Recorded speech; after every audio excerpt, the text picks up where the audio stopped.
भारत में ऐसी कई आध्यात्मिक प्रतिमाएं हैं जो अपनी भव्यता और आस्था के लिए दुनिया भर में जानी जाती हैं। लेकिन भगवान शिव के भक्तों के लिए आदि योगी सिर्फ एक विशाल प्रतिमा नहीं बल्कि आस्था और शिव जी से जुड़ाव का एक खास प्रतीक माना जाता है। तमिलनाडु के कोयम्बटूर में मौजूद 112 फीट ऊंची आदि योगी की ये भव्य प्रतिमा अपने आप में बेहद खास है।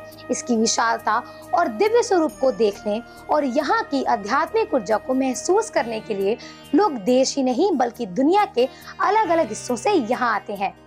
लेकिन आखिर ऐसा क्या खास है इस आदि योगी प्रतिमा में जो इसे इतना अलग और आकर्षक बनाता है? नमस्कार, मैं हूँ ज्योति शर्मा और स्वागत करती हूँ आप सबका अप टॉक पर। आज हम आपको बताने जा रहे हैं आदि योगी से जुड़े खास फैक्ट जिनके बारे में शायद बहुत कम लोग जानते हैं, और हो सकता है इनमें से कुछ बातें जानकर आप भी ये कहने पर मजबूर हो जाएं कि ये तो मुझे बिल्कुल नहीं पता था। तो चलिए शुरू करते हैं। आखिर 112 फीट ही क्यों? आदि योगी को देखकर सबसे बड़ा सवाल मन में यही आता होगा कि आखिर इस प्रतिमा की ऊंचाई 112 फीट ही क्यों रखी गई है। दरअसल 112 सिर्फ एक संख्या नहीं है। योग की परंपरा में मानव जीवन की सीमाओं से आगे बढ़ने के लिए 112 अलग अलग मार्गों का उल्लेख मिलता है। इन्हें ऐसे रास्तों के रूप में समझाया गया है जिनके जरिए इंसान अपने भीतर की संभावनाओं को पहचान कर अपनी चेतना के उच्च स्तर तक पहुंचने की दिशा में आगे बढ़ सकता है। इसी विचार को आदि योगी की प्रतिमा के ऊंचाई से जोड़ा गया है। यानी जब आप 112 फीट ऊंचे आदि योगी को देखते हैं तो उनकी ऊंचाई सिर्फ उनकी विशालता दिखाने के लिए नहीं है, बल्कि 112 अपने आप में एक प्रतीक है इंसान की असीम संभावनाओं का। ये पूरी शिव प्रतिमा नहीं है। अब यहाँ एक बात आपको हैरान कर सकती है। इतनी विशाल प्रतिमा देखकर हमें यही लगता है कि ये भगवान शिव की पूरी मूर्ति होगी, लेकिन ऐसा बिल्कुल नहीं है। आदि योगी को पारंपरिक फुल बॉडी स्टैचू के रूप में नहीं बनाया गया है। ये वास्तव में भगवान शिव के विशाल बस्ट यानी सिर, कंधों और ऊपरी शरीर का स्वरूप है। और अब जरा इसके आकार की कल्पना कीजिए। इस विशाल संरचना की लंबाई लगभग 150 फीट बताई जाती है और इसके निर्माण में लगभग 500 टन स्टील का इस्तेमाल किया गया था। मतलब जो चीज हमें दूर से सिर्फ एक विशाल चेहरा दिखाई देती है, उसका स्केल असल में उससे कई ज्यादा बड़ा है। दुनिया का सबसे बड़ा बस्ट स्कल्पचर और इसी विशालता से जुड़ा एक और बड़ा रिकॉर्ड शामिल है। आदि योगी की ऊंचाई लगभग 112 फीट 4 इंच है। इसकी चौड़ाई करीब 82 फीट और लंबाई लगभग 147 फीट बताई जाती है। इतने विशाल आकार के कारण इसे दुनिया के सबसे बड़े बस्ट स्कल्पचर्स में रिकॉर्ड दर्ज किया गया है। अब सोचिए, जहां आमतौर पर विशाल प्रतिमाओं में पूरे शरीर का स्वरूप देखने को मिलता है, वहीं आदि योगी को सिर्फ सर, कंधों और ऊपरी शरीर के विशाल स्वरूप में बनाया गया है। ये चीज आदि योगी को दुनिया की दूसरी विशाल प्रतिमाओं में से एक अलग पहचान देती है। आदि योगी का चेहरा ऐसे ही नहीं बनाया गया। अब आते हैं शायद सबसे इंटरेस्टिंग फैक्ट पर। आपने आदि योगी का चेहरा देखा होगा, शांत, स्थिर और फिर भी बेहद इंटेंस।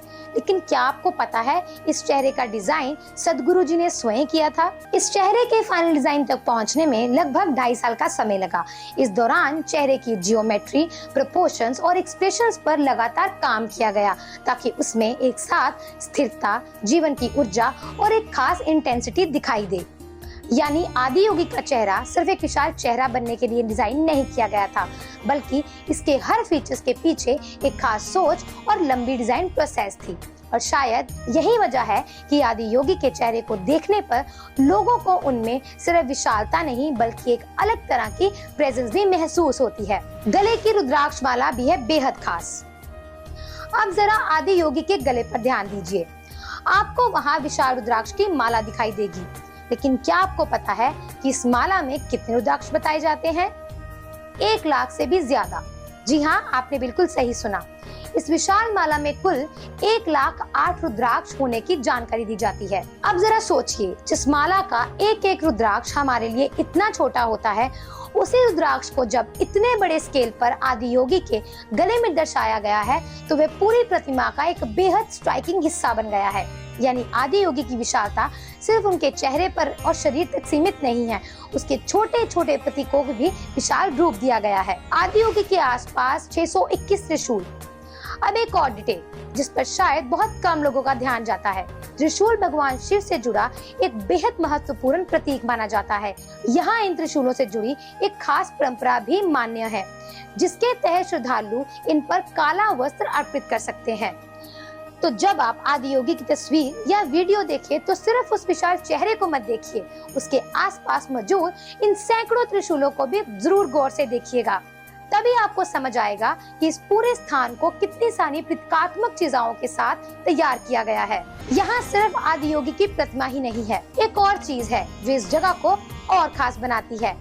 आदियोगी के पास योगेश्वर लिंगा भी स्थापित है। इसे सिर्फ एक सामान्य शिवलिंग के रूप में नहीं देखा जाता, बल्कि ये उस पूरे आध्यात्मिक परिसर का एक महत्वपूर्ण हिस्सा है। यानी यहाँ आने पर आपको सिर्फ एक विशाल शिव प्रतिमा दिखाई नहीं देती, बल्कि उसके साथ जुड़े हर दूसरे आध्यात्मिक प्रतीक भी इस पूरे अनुभव का हिस्सा बनते हैं। और यही वजह है कि आदियोगी का स्थान केवल एक विशाल स्कल्पचर देखने की जगह नहीं रह जाता, बल्कि आध्यात्मिक अनुभव के रूप में भी प्रस्तुत होता है। रात में यही विशाल चेहरा बन जाता है एक विशाल स्क्रीन। और अब बारी आती है आखिरी फैक्ट की, जो शायद आपकी वीडियो में सबसे ज्यादा विजुअल्स इम्पैक्ट पैदा कर सकता है। दिन में आदियोगी का ये विशाल चेहरा एक भव्य प्रतिमा के रूप में दिखाई देता है, लेकिन रात में इसी चेहरे पर आदियोगी दिव्य दर्शनम नाम का प्रोजेक्शन शो किया जाता है। इसमें विशाल चेहरे पर लाइट और वीडियो प्रोजेक्शन के जरिए आदियोगी, योग और शिव जी से जुड़े प्रसंगों को दिखाया जाता है। यानी दिन में जो चेहरा एक विशाल प्रतिमा दिखाई देती है, रात में वही चेहरा एक विशाल विजुअल्स कैनवस बन जाता है।